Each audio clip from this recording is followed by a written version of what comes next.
그 남자의 완벽했던 세상은 아내의 립스틱 색깔이 바뀌면서부터 금이 가기 시작했습니다. 민준에게 지연은 공기 같은 존재였습니다. 너무나 당연해서 그 소중함을 잊고 사는, 그러나 없으면 단 한순간도 살 수 없는 단아한 화장, 수수한 옷차림, 집안을 채우는 은은한 비누 향기. 그것이 민준이 기억하는 아내의 모든 것이었습니다. 그는 아들 선우의 웃음소리와 아내의 차분한 미소로 직조된 이 평온한 세계가 영원할 것이라 믿어 의심치 않았습니다. 그래서 처음에는 대수롭지 않게 생각했습니다. 평소 바르지 않던 과감한 붉은색 립스틱을 바르고 나타난 날, 민주는 그저 오늘따라 예쁘네. 어디 좋은 데가? 라며 가볍게 물었습니다. 지연은 거울을 보며 입술을 매만지다 그의 시선을 느끼고는 화들짝 놀라며 어색하게 웃었습니다. 아, 그냥 기분 전환 삼아. 그날 이후 그녀의 화장대에는 그가 처음 보는 값비싼 화장품들이 하나둘 늘어갔습니다. 변화는 거기서 그치지 않았습니다. 친구 모임, 동창회 등 그녀의 외출이 눈에 띄게 잦아졌습니다. 예전에는 외출했다 돌아오면 피곤한 기색이 역력했던 그녀가 요즘은 오히려 뺨에 홍조를 띤 채 어딘가 들뜬 모습으로 돌아오곤 했습니다. 늦은 밤 현관문이 열리는 소리에 잠이 깬 민준이 거실로 나가보면 그녀는 어둠 속에서 휴대폰을 붙들고 누군가와 조용히 메시지를 주고받고 있었습니다. 그의 발소리에 놀라 황급히 화면을 끄는 그녀의 모습에서 민주는 처음으로 의심이라는 불쾌한 감정을 느꼈습니다. 누구야, 그렇게 늦게? 아, 그냥 친구. 오늘 모임 어땠는지 얘기하느라. 그녀의 대답은 너무나 태연해서 오히려 민준 자신이 속 좁은 남자가 된 것 같은 기분이 들게 만들었습니다. 하지만 찜찜함은 쉬이 가시지 않았습니다. 그녀의 옷에서는 늘 맡아보지 못했던 낯선 남자의 스킨 향이 희미하게 섞여났고 그녀는 민준의 손길을 교묘하게 피하며 잠자리를 거부하는 날이 늘어갔습니다. 민준의 마음속에서 의심의 씨앗은 독버섯처럼 자라나기 시작했습니다. 그는 아내의 휴대폰을 훔쳐보고 싶은 충동과 사투를 벌여야 했습니다. 아닐 거야. 내가 예민한 거겠지. 스스로를 다독이면서도 그는 이미 알고 있었습니다. 무언가 돌이킬 수 없이 잘못되어 가고 있다는 것을.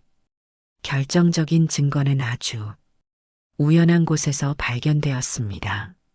자동차 정기 점검을 받으러 갔을 때였습니다. 정비사는 조수석 시트 밑에서 떨어졌다며 작은 귀걸이 한쪽을 건네주었습니다.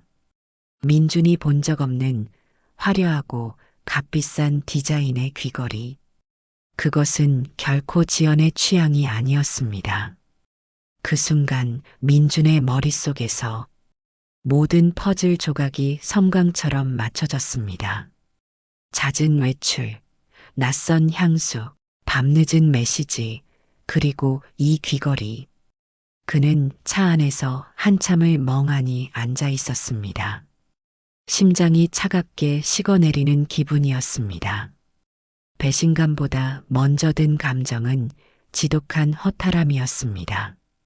자신이 그토록 믿었던 세상이 사실은 아슬아슬한 거짓 위에 세워진 모래성이었다는 사실을 마주한 기분. 그날 밤 민주는 아무 말 없이 귀걸이를 식탁 위에 올려놓았습니다. 그것을 본 지연의 얼굴이 하얗게 굳었습니다. 길고 무거운 침묵. 먼저 입을 연 것은 그녀였습니다. 언제부터 알고 있었어요? 그 목소리에는 미안함이나 변명의 기색이 없었습니다. 오히려 모든 것을 들켜버린 자의 체념과 약간의 원망마저 섞여 있는 듯 했습니다. 민주는 그 태연한 태도에 온몸의 피가 거꾸로 솟는 것을 느꼈습니다. 어떻게, 내가 어떻게 나한테 이럴 수 있어. 미안해요. 하지만 나도 더는 이렇게 살고 싶지 않았어요. 당신과의 삶은 너무 지루하고 답답했어요. 지루하고 답답했다. 그 한마디가 민준의 지난 세월을 통째로 부정하고 난도질했습니다. 가족을 위해 헌신했던 시간, 그녀와 아들을 보며 행복했던 모든 순간이 한낱 가소로운 착각이 되어버렸습니다. 그날 밤 두 사람은 격렬하게 다투었습니다. 그리고 다음 날 아침 민준이 눈을 떴을 때 아내의 자리는 비어 있었습니다. 옷장 한쪽이 텅 비어 있었고 화장대 위도 깨끗하게 정리되어 있었습니다. 마치 처음부터 그곳에 아무것도 없었던 것처럼 식탁 위에는 짧은 메모 한 장만이 덩그러니 놓여 있었습니다. 선우에겐 미안하지만 내 행복을 찾아서 떠나요. 찾지 말아요. 그것이 끝이었습니다. 아들 선우는 며칠 밤낮을 울며 엄마를 찾았습니다. 민주는 아이를 끌어안고 아무 말도 해줄 수가 없었습니다. 그는 아내를 증오했습니다. 자신의 인생뿐만 아니라 아무것도 모르는 어린 아들의 가슴에까지 대못을 받고 떠난 그녀를 용서할 수 없었습니다. 사랑은 순식간에 재가 되어 흩어졌고 그 자리에는 지독한 증오와 복수심만이 뿌리내렸습니다. 그는 다짐했습니다. 이 세상 끝까지라도 쫓아가 그녀를 찾아내리라.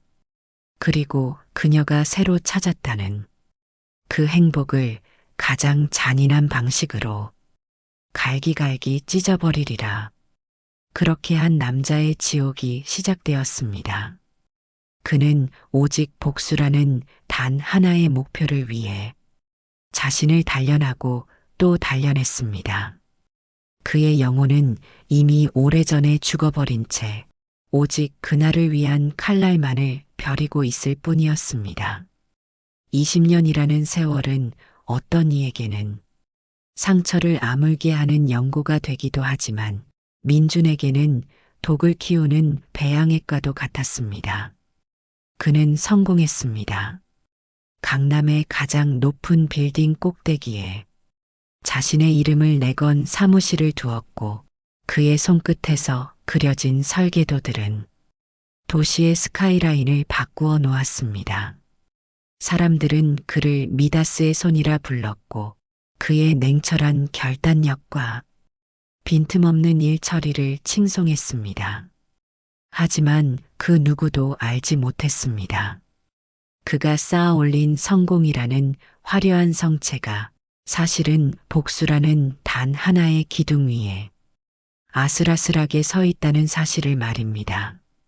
그의 하루는 언제나 똑같은 방식으로 시작되었습니다. 최고급 에스프레소 머신이 내리는 진한 커피 향과 함께 그는 서재 가장 깊숙한 곳에 숨겨둔 낡은 사진 한 장을 꺼내 들었습니다. 사진 속에는 해맑게 웃고 있는 어린 아들 선우와 그 옆에서 세상을 다 가진 듯 행복한 미소를 짓고 있는 젊은 날의 지연이 있었습니다. 민주는 사진 속 지연의 얼굴을 증오가 가득 담긴 눈으로 노려보았습니다. 어디서든 행복하게 잘 살고 있겠지. 하지만 괜찮아. 내가 높이 올라가면 올라갈수록 내가 너를 끌어내렸을 때 더 고통스러울 테니. 그것은 그가 매일 아침 스스로에게 거는 주문이자 하루를 버티게 하는 유일한 의식이었습니다. 그의 성공은 행복을 위한 것이 아니었습니다. 더 많은 돈, 더 높은 명성, 더 강한 힘. 이 모든 것은 언젠가 그녀를 찾아냈을 때 그녀가 이룬 모든 것을 한순간에 무너뜨리기 위한 무기일 뿐이었습니다. 그는 사설 탐정을 고용해 수년간 그녀의 흔적을 쫓았지만 그녀는 마치 땅으로 꺼지거나 하늘로 솟은 것처럼 그 어떤 흔적도 남기지 않았습니다. 그 사실이 민준의 복수심을 더욱 지독하게 만들었습니다. 낮 동안 그는 냉혹한 사업가라는 가면을 쓰고 세상을 상대했습니다. 단일의 오차도 용납하지 않았고 감정 없는 로봇처럼 이성과 논리만으로 움직였습니다. 직원들은 그의 등 뒤에서 얼음 심장이라 수군거렸지만 그는 개의치 않았습니다. 심장은 20년 전 그날 밤 이미 도련해져 재가 되어버렸기 때문입니다. 그러나 밤이 되면 그 단단했던 가면에도 균열이 생기기 시작했습니다. 최고급 이탈리아산 가구로 채워진 텅 빈 집, 값비싼 와인도 클래식 음악도 그의 영혼을 채워주지 못했습니다. 어둠이 내리면 억눌렀던 감정의 찌꺼기들이 스멀스멀 기어나와 그의 발목을 잡았습니다. 그리고 그가 마침내 지쳐 잠이 들면 어김없이 그놈이 찾아왔습니다. 꿈의 시작은 언제나 안개가 자욱한 복도였습니다. 끝이 어디인지 가늠할 수 없는 축축하고 음산한 복도. 그는 그곳을 정처 없이 헤맸습니다. 복도 저편에서 희미하게 지연의 뒷모습이 보일 때도 있었습니다. 지연아, 목이 터져라 불러보지만 목소리는 메아리 없이 안개 속으로 빨려 들어갔습니다. 그녀는 단 한 번도 뒤돌아보지 않고 어둠 속으로 사라졌습니다. 그녀의 모습이 사라지고 나면 반드시 그놈이 나타났습니다. 처음에는 발밑에서 느껴지는 서늘한 기운으로 시작됩니다. 이내 무언가 미끄럽고 차가운 것이 그의 발목을 스르르 휘감습니다. 공포에 질려 내려다보면 거대한 독사가 그의 다리를 칭칭 감고 있었습니다. 역청처럼 검고 끈적이는 비늘, 섬뜩하게 번들거리는 몸뚱이. 그 뱀은 천천히 고개를 들어 민준을 올려다보았습니다. 그 눈동자, 그 안에는 경멸과 증오, 그리고 차가운 조소가 가득 담겨 있었습니다. 마치 내까짓게 감히 나를 찾아? 라고 비웃는 듯 했습니다. 민주는 공포에 질려 몸부림치지만 뱀의 힘은 상상 이상으로 강해 옴짝달싹할 수 없었습니다. 뱀은 씩씩거리는 소름 끼치는 소리를 내며 천천히 입을 벌렸습니다. 시뻘건 입속으로 날카롭고 거대한 독리가 드러나는 순간 민주는 언제나 비명을 지르며 잠에서 깨어났습니다. 온몸은 식은 땀으로 축축했고 심장은 금방이라도 터져버릴 듯 광란의 속도로 뛰고 있었습니다. 그는 한참 동안이나 거친 숨을 몰아쉬며 어둠 속에서 허우적거렸습니다. 꿈속에서 물릴 뻔했던 발목에서는 여전히 환상통이 느껴졌습니다. 그 독사는 지연의 화신이었습니다. 그의 인생을 통째로 물어뜯고 지독한 배신의 독을 퍼뜨린 교활하고 징그러운 뱀. 꿈은 그의 무의식이 만들어낸 가장 정직한 자화상이었습니다.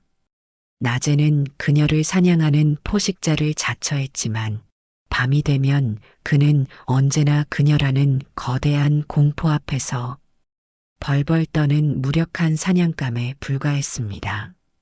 어느 날 24살이 된 아들 선우가 조심스럽게 물었습니다.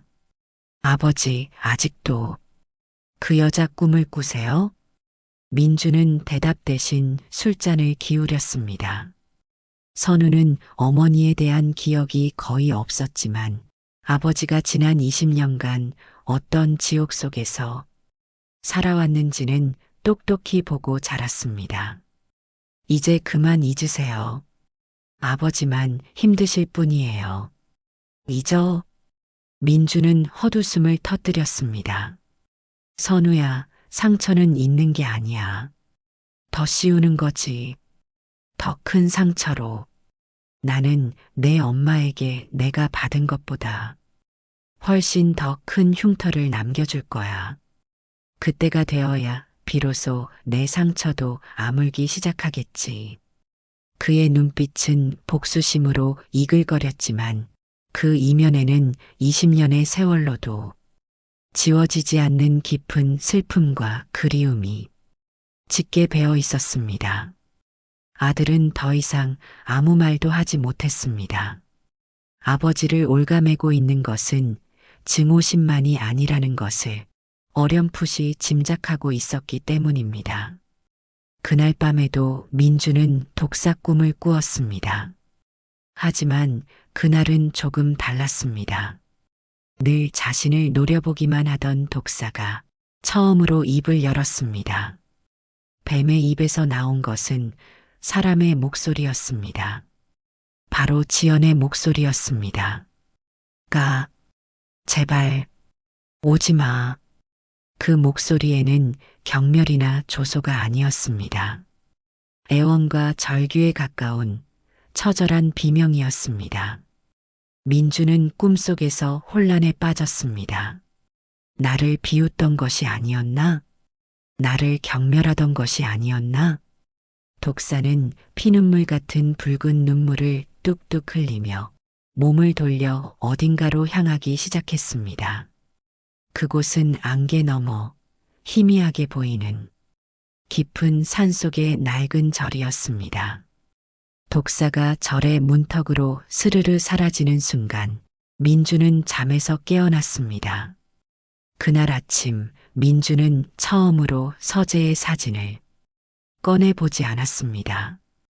꿈속에서 들었던 그녀의 절규와 피눈물이 그의 단단했던 복수심에 아주 미세한 균열을 만들어냈기 때문입니다. 그는 애써 고개를 저으며 혼란을 떨쳐내려 했습니다. 헛소리, 그것마저 나를 기만하려는 수작이겠지.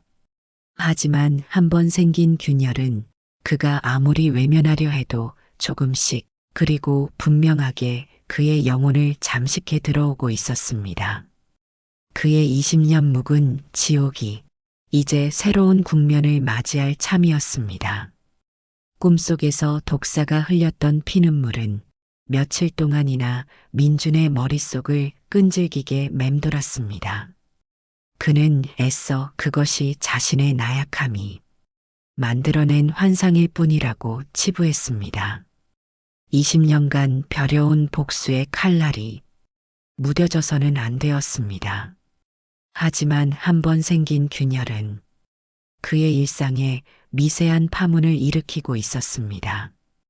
평소라면 가차없이 내쳤을 부하 직원의 실수를 못 본 척 넘어가기도 했고 한밤중에 이유 없이 잠에서 깨어 텅 빈 거실을 서성이는 날도 잦아졌습니다. 그의 위태로운 모습을 가장 먼저 알아차린 것은 오랜 친구이자 비서인 이 실장이었습니다. 사장님, 안색이 너무 안 좋으십니다. 이러다 정말 큰일 나겠습니다. 이 실장은 조심스럽게 서류 하나를 내밀었습니다. 며칠 전 민준이 단칼에 거절했던 강원도 심원사의 복원 프로젝트였습니다.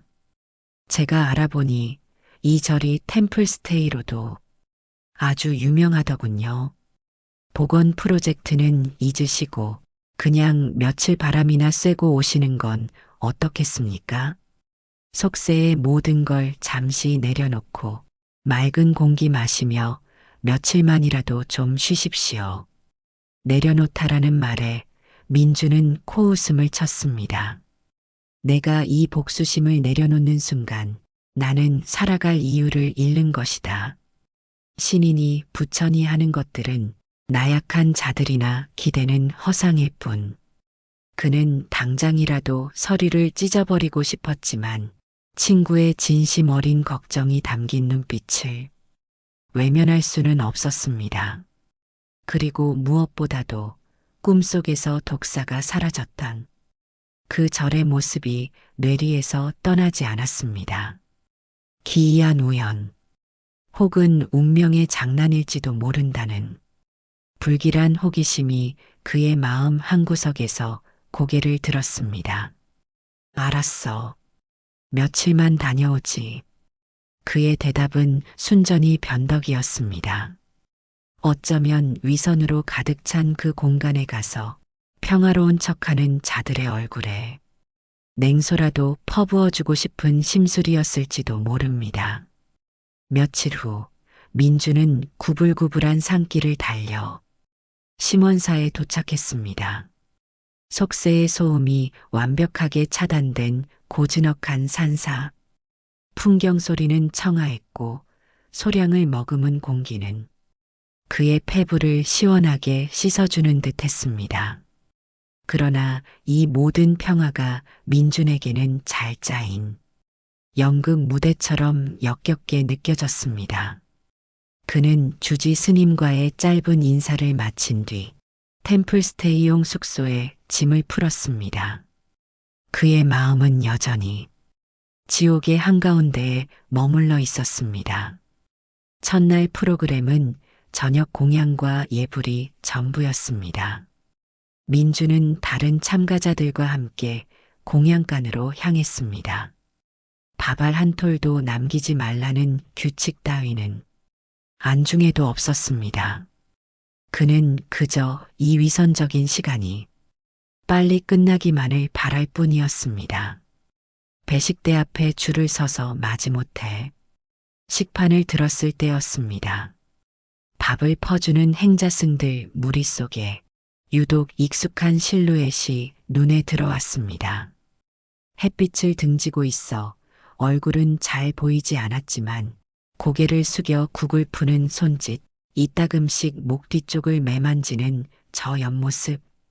민준의 심장이 쿵 하고 바닥으로 떨어졌습니다.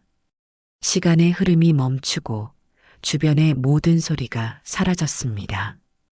그의 세상에는 오직 저 여자 단 한 사람만이 존재했습니다. 그녀가 천천히 고개를 들었습니다. 20년의 세월이 잔인하게 핥히고 간 얼굴. 눈가에는 자글자글한 주름이 잡혔고 피부는 생기를 잃어 푸석했지만 틀림없는 지연이었습니다. 회색 승복을 입고 머리를 짧게 깎은 채로 민준의 머릿속이 하얗게 비어버렸습니다. 수만 번을 상상했던 재회의 순간 레스토랑에서 다른 남자와 웃고 있는 그녀의 머리채를 잡는 상상, 화목한 가정을 꾸린 그녀의 집에 쳐들어가 모든 것을 박살내는 상상.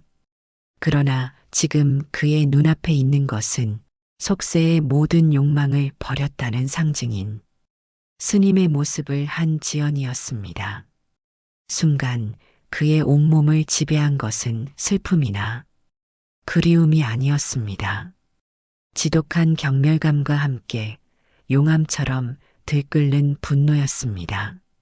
감히 내가 가족을 버리고 어린 자식의 가슴에 대못을 박고 도망친 여자가 고작 한다는 게 이런 위선적인 스님 노릇이라고?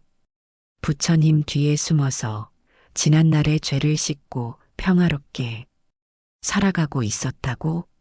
민주는 이가 갈리는 듯한 모멸감에 주먹을 꽉 쥐었습니다.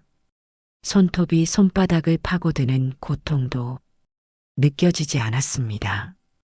그는 당장이라도 달려가 식판을 뒤엎고 그녀의 멱살을 잡고 소리치고 싶었습니다. 내가 어떻게 여기에 있을 수 있냐? 고 내가 그러고도 사람이냐? 고 절규하고 싶었습니다. 하지만 그는 가까스로 이성의 끈을 붙잡았습니다. 아니, 그렇게 쉽게 끝낼 수는 없었습니다.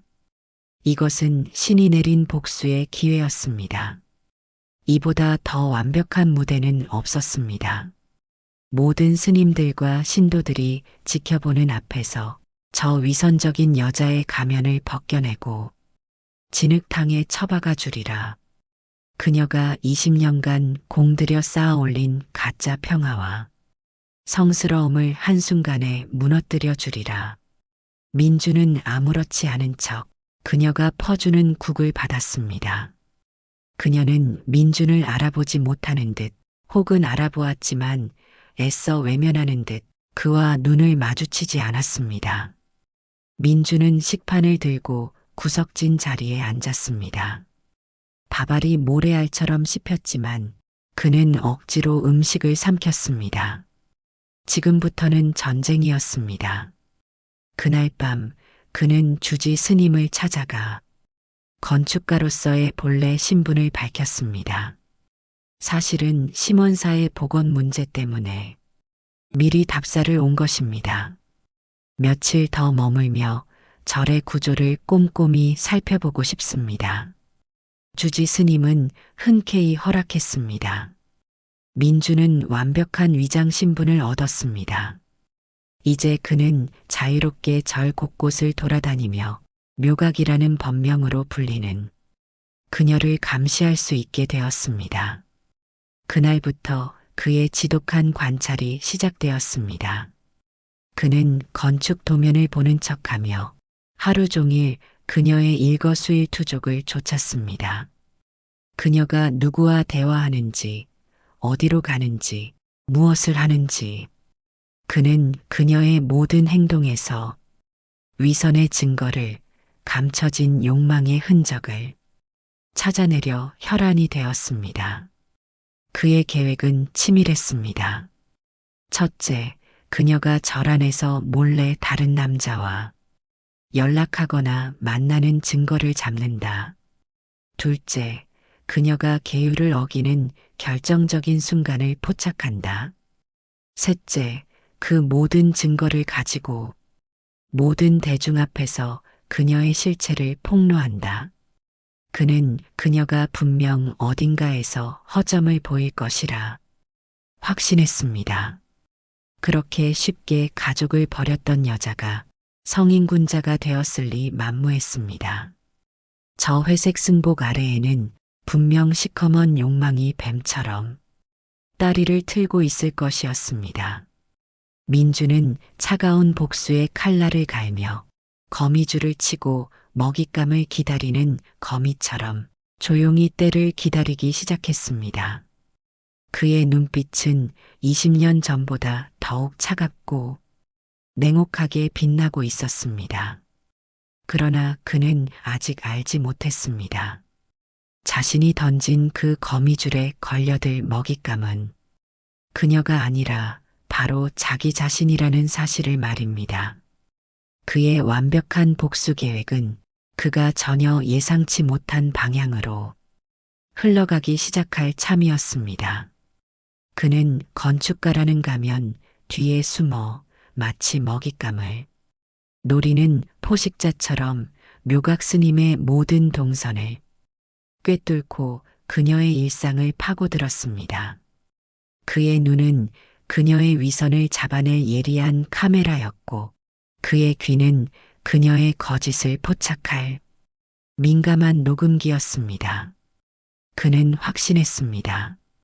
저 완벽해 보이는 수행자의 모습 어딘가에는 분명 20년 전과 다름없는 이기적이고 추악한 욕망이 숨겨져 있을 것이라고. 하지만 그의 거미줄에 걸려드는 것은 예상했던 먹잇감이 아니었습니다. 대신 그의 단단했던 확신을 뒤흔드는 이해할 수 없는 균열들만이 하나둘씩 모습을 드러내기 시작했습니다. 첫 번째 균열은 고행과도 같은 그녀의 노동이었습니다. 민준이 예상했던 시나리오는 이랬습니다. 그녀는 다른 스님들의 눈을 피해 적당히 게으름을 피우거나 힘든 일을 교묘하게 남에게 미룰 것이다. 혹은 신도들에게 자비로운 척하며 뒤로는 무언가 이득을 챙기려 들 것이다. 그러나 묘각 스님의 하루는 그의 예상을 철저히 배반했습니다. 그녀는 늘 동이 트기 전 별빛이 채 가시지 않은 시간에 가장 먼저 일어났습니다. 그리고 묵묵히 법당 앞 수백 개의 돌계단을 쓸었습니다. 새벽에 찬 공기에 입김이 흩어지는 것도 아랑곳하지 않고 빗자루질을 하는 그녀의 뒷모습은 경건하다 못해 처절해 보였습니다. 마치 그 빗질 한 번에 마음의 죄 하나를 쓸어내려는 듯 그녀의 움직임에는 한치의 흐트러짐도 없었습니다. 공양간에서는 가장 뜨거운 불 앞에서 땀을 뻘뻘 흘리며 장작을 팼고 다른 스님들이 힘든 일을 하려 하면 손사래를 치며 자신이 먼저 나섰습니다. 그 모습은 마치 누군가에게 보이기 위한 과시적인 행동이 아니었습니다. 오히려 그 반대였습니다. 그녀는 의식적으로 사람들의 눈을 피해 가장 고되고 굳은 일을 찾아다녔습니다. 마치 끝나지 않는 참회를 하는 죄인처럼 스스로를 고통 속에 밀어넣어 벌을 받으려는 듯한 모습. 쇼를 하는군. 독한 여자. 민주는 속으로 냉소하며 그녀의 연기가 얼마나 갈지 지켜보기로 했습니다. 하지만 며칠이 지나도 그녀의 연기는 변함이 없었습니다. 그 맹목적인 성실함 앞에서 민준의 복수심은 처음으로 당혹감이라는 낯선 감정과 마주해야 했습니다. 두 번째 균열은 눈물이었습니다. 어느 늦은 밤 복잡한 마음의 잠을 이루지 못하던 민주는 경내를 서성이다 절벽 끝에 있는 작은 약사암 쪽에서 새어나오는 소리를 들었습니다. 처음에는 바람 소리인 줄 알았습니다. 하지만 가까이 다가갈수록 그것은 바람이 아니라 억눌린 흐느낌이라는 것을 알 수 있었습니다. 민주는 본능적으로 바위 뒤에 몸을 숨기고 암자를 엿보았습니다. 달빛 아래 묘각 스님이 홀로 약사 열애불 앞에 서 있었습니다. 그녀는 무언가를 품에 꼭 끌어안은 채 어깨를 가늘게 떨며 소리 죽여 울고 있었습니다. 그 울음소리는 민준이 한 번도 들어본 적 없는 종류의 것이었습니다. 서러움이나 분노가 아닌 뼛속까지 사무친 슬픔과 애원이 담긴 절규.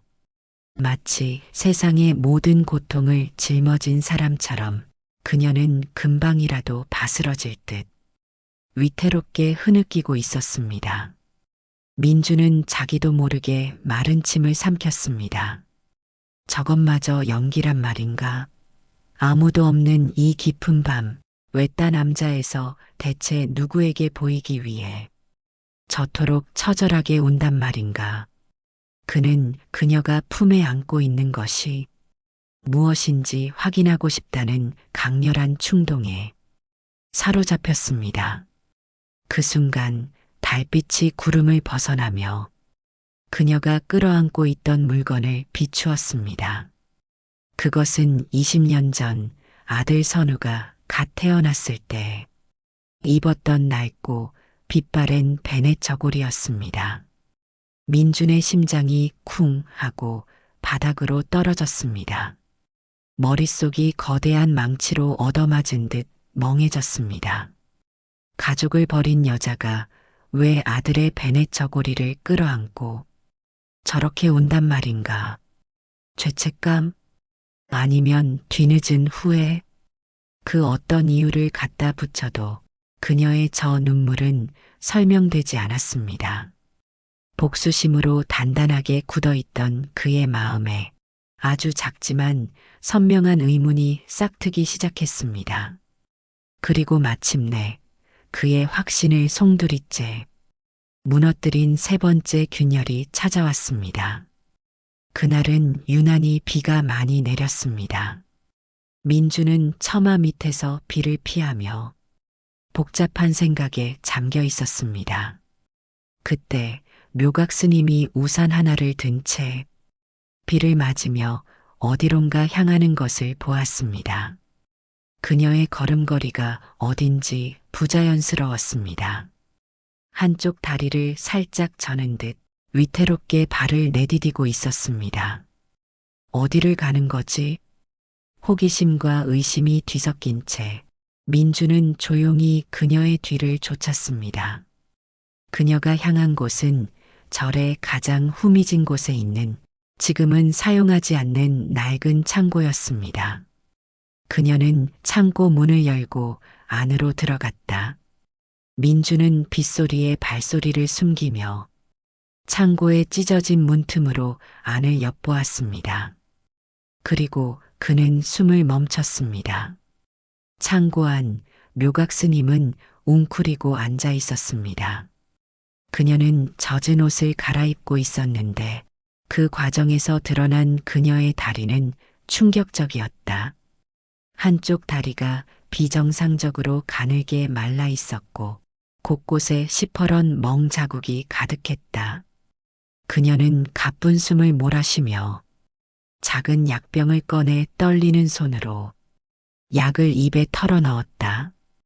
약을 삼킨 뒤에도 한참 동안 그녀는 극심한 고통을 참아내려는 듯 입술을 깨물며 몸을 떨었다.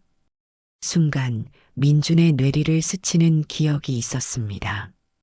아주 오래전 지연이 발목을 자주 삐끗하며 요즘 자꾸 다리에 힘이 빠지네라고 투덜거렸던 일. 대수롭지 않게 넘겼던 그 말들이 20년의 세월을 뛰어넘어 비수처럼 날아와 그의 가슴에 박혔습니다. 민주는 그 자리에 얼어붙었습니다. 복수? 증오? 그 모든 감정들이 폭우에 씻겨 내려가듯 힘을 잃었다. 대신 그 자리에는 거대한 혼돈과 알 수 없는 불안감이 파도처럼 밀려왔습니다. 저 여자는 아프다. 그것도 아주 심각하게. 그렇다면 왜 떠나야만 했는가? 아픈 몸으로 대체 왜 가족을 버리고 이런 곳에 와서 고행가도 같은 삶을 살고 있는 것인가? 그의 머릿속에서 20년간 단 한 번도 의심하지 않았던 진실이 송두리째 흔들리기 시작했습니다. 그녀는 그저 바람이 나서 떠난 것이 아니었습니다. 여기에는 그가 모르는 상상조차 할 수 없는 다른 이유가 숨겨져 있었습니다.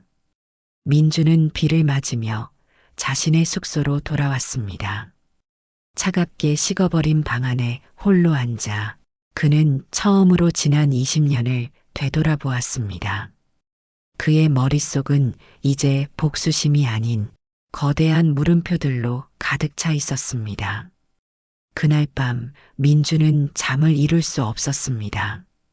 그의 머릿속은 거대한 폭풍이 휩쓸고 간 듯 온통 혼돈뿐이었습니다.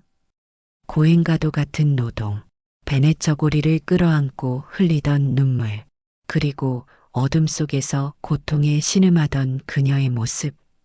그가 배신이라고 믿어왔던 20년의 세월이 거대한 물음표가 되어 그의 심장을 짓눌렀습니다. 복수심은 이미 차갑게 식어버린 지 오래였습니다. 그 자리에는 진실을 향한 거의 병적인 갈증만이 들끓었습니다. 그는 더 이상 기다릴 수 없었습니다.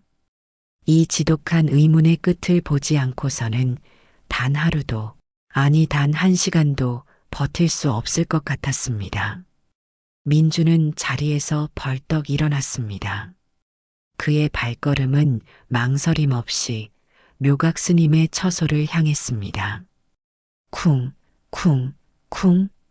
고요한 산사의 밤 공기를 가르는 자신의 심장 소리가 마치 북소리처럼 크게 울렸습니다. 그는 거칠게 방문을 열어젖혔습니다. 대체 정체가 뭐야? 그의 고함은 분노라기보다는 절규에 가까웠습니다. 여기서 무슨 연극을 하고 있는 거냐고.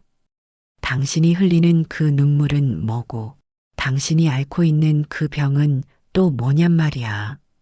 어둠 속 명상에 잠겨 있던 묘각 스님은 그의 등장에 심하게 놀라 몸을 움찔했습니다.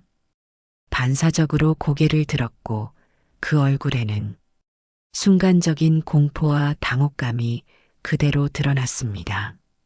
그녀의 눈동자가 흔들렸고 입술이 미세하게 떨리기까지 했습니다.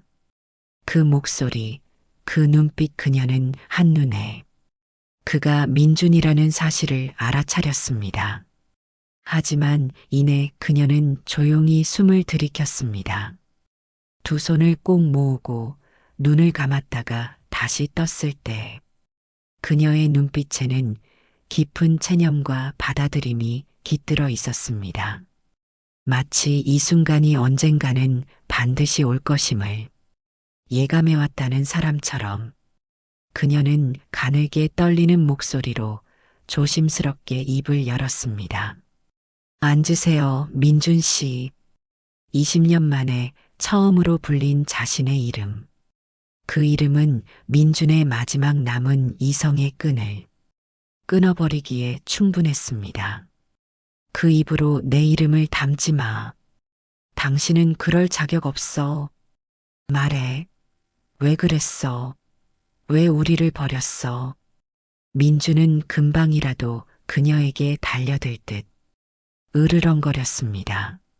하지만 묘각 스님은 그의 분노를 온몸으로 받아내며 조용히 자리에서 일어났습니다. 그녀는 방 한구석에 놓인 손때 묻은 낡은 나무 상자를 힘겹게 끌어왔습니다. 삐걱거리는 소리와 함께 상자 뚜껑이 열렸습니다. 민준의 눈에 들어온 것은 익숙한 물건들이었습니다. 20년 전 아들 선우가 입었던 베네 저고리, 새 식구가 환하게 웃고 있는 낡은 가족 사진, 그리고 처음 보는 누런 서류 봉투 하나. 묘각 스님은 떨리는 손으로 서류 봉투를 열어 빛바랜 종이 한 장을 민준에게 건넸습니다. 그것은 대학병원에서 발급된 진단서였습니다. 진단명 유전성 척수 손해 변성증 SCA. 소견 서서히 신체 운동 기능이 소실되며 결국 전신 마비 및 사망에 이를 수 있는 퇴행성 신경계 질환임. 직계 자녀에게 50% 확률로 유전될 가능성이 있음. 민주는 진단서를 든 채 그 자리에 얼어붙었습니다. 척수 손해 변성증, 유전, 50%.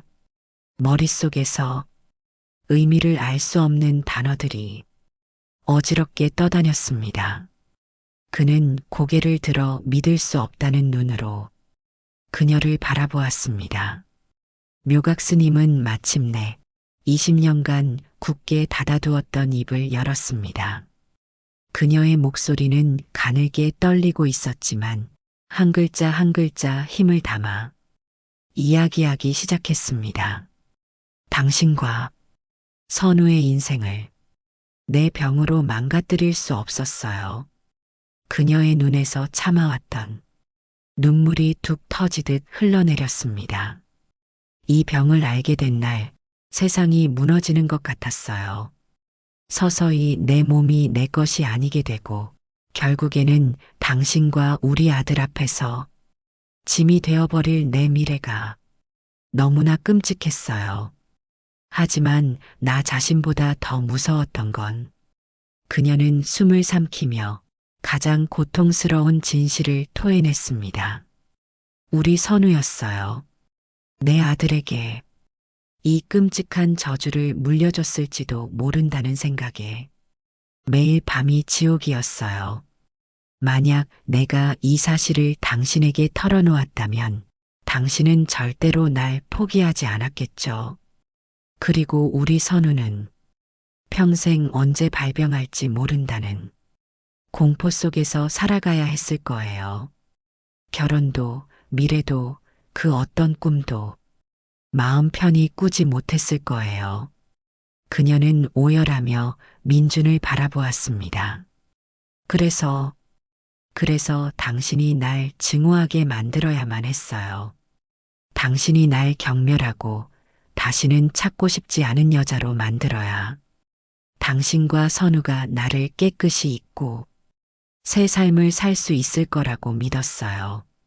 차라리 나를 버린 나쁜 엄마로 평생 원망받을지언정 내 아들이 유전병의 공포라는 족쇄에 묶여 살게 할 수는 없었어요. 모든 조각이 맞춰지는 순간이었습니다. 그녀의 짙은 화장은 병색을 감추기 위한 필사적인 위장이었고 잦은 외출은 가족 몰래 병원을 다니기 위한 슬픈 알리바이였습니다. 옷에 묻어있던 낯선 남자의 향수는 균형을 잃고 쓰러질 뻔한 그녀를 부축해준 행인의 흔적이었습니다.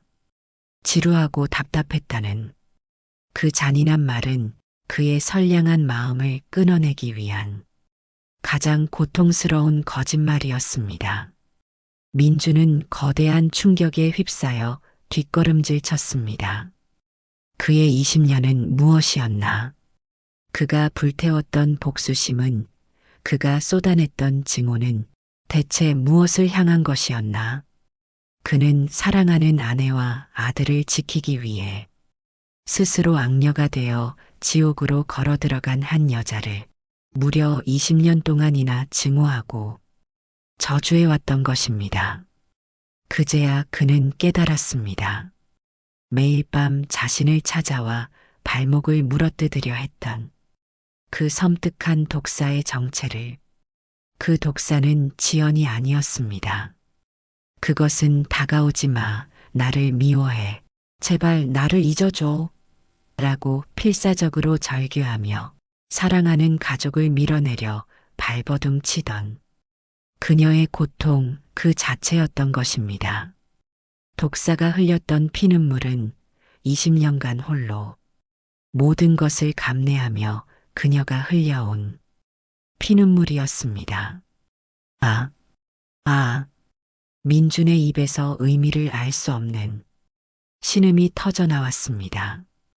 그는 무너져 내렸습니다. 이미 병이 깊어져 제대로 서 있지도 못하는 지연의 발치에 엎드려 그는 어린아이처럼 목 놓아 울었습니다. 그의 울음소리에는 20년의 오해와 원망, 그리고 뒤늦은 후회와 참을 수 없는 미안함이 모두 담겨 있었습니다. 미안해. 내가 미안해. 무것도 모르고 당신을. 그는 더 이상 말을 잇지 못했습니다. 20년의 세월을 뛰어넘어 마주한 진실 앞에서 그가 할 수 있는 것은 오직 그녀의 앙상한 손을 붙잡고 용서를 비는 것뿐이었습니다. 그의 뜨거운 눈물이 20년간 멈춰 있던 두 사람의 시간을 서서히 녹이기 시작했습니다. 시간이 얼마나 흘렀을까요? 민주는 낡은 방바닥에 엎드려 오열했습니다. 그의 울음은 20년간 굳게 닫혀있던 수문이 터져 나온 듯 멈추지 않았습니다. 그의 어깨는 어린아이처럼 가냘프게 들썩였고 뜨거운 눈물은 20년의 오해와 원망, 그리고 뒤늦은 후회와 참을 수 없는 미안함이 뒤섞여 쉼없이 흘러내렸습니다. 그의 20년은 무엇이었나? 복수심이라는 독을 마시며 스스로를 불태웠던 공허한 시간이었습니다. 그는 사랑하는 아내와 아들을 지키기 위해 스스로 악녀가 되어 지옥으로 걸어 들어간 한 여자를 무려 20년 동안이나 증오하고 저주해왔던 것입니다. 그는 세상에서 가장 어리석고 잔인한 남자였습니다. 미안해. 내가 당신을. 그는 더 이상 말을 잇지 못했습니다. 이미 병이 깊어져 제대로 서 있지도 못하는 지연의 앙상한 손을 붙잡고 그는 그저 용서를 빌 뿐이었습니다. 지연, 아니 묘각 스님은 그런 그를 말없이 내려다보았습니다. 그녀의 눈에서도 눈물이 흐르고 있었지만 그것은 더 이상 고통의 눈물이 아니었습니다. 20년의 무거운 짐을 비로소 내려놓는 안도와 평온의 눈물이었습니다. 그날 이후 민주는 저를 떠나지 않았습니다.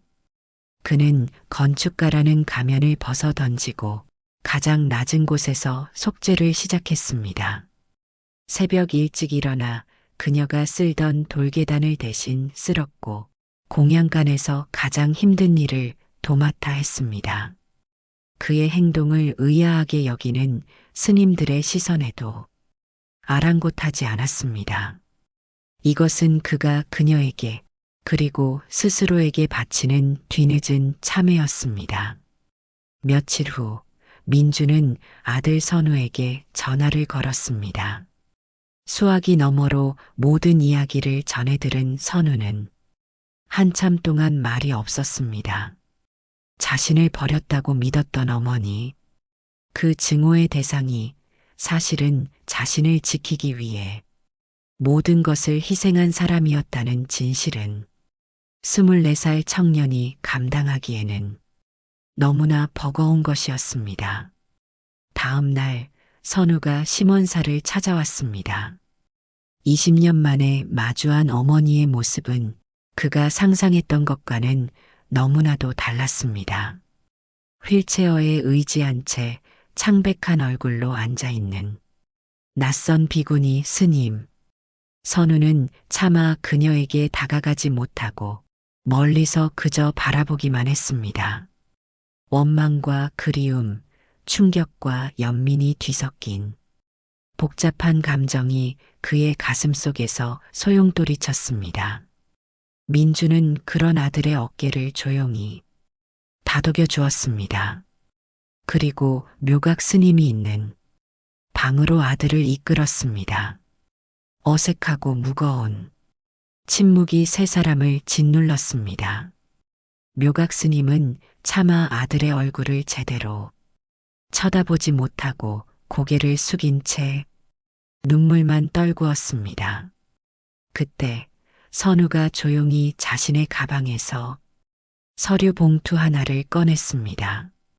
그리고는 말없이 휠체어에 앉은 묘각 스님의 무릎 위에 그것을 올려놓았습니다.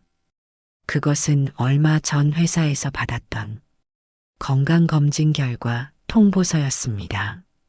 묘각 스님은 떨리는 손으로 서류를 펼쳤습니다.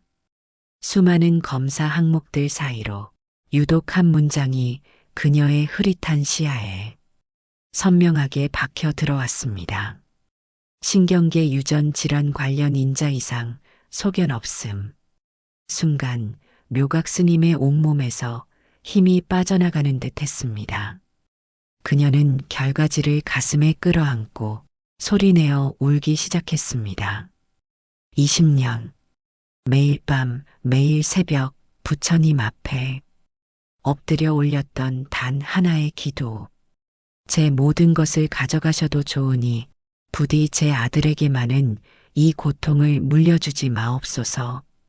그 처절했던 기도가 마침내 하늘에 닿은 것이었습니다. 그녀의 희생은 헛되지 않았습니다. 그녀의 지옥 같던 20년은 아들의 건강한 미래와 맞바꾼 숭고한 시간이었습니다. 선우는 조심스럽게 다가가 어머니의 앙상한 어깨를 감싸 안았습니다. 괜찮아요, 어머니. 이제 다 괜찮아요. 20년 만에 처음으로 불린 어머니라는 이름.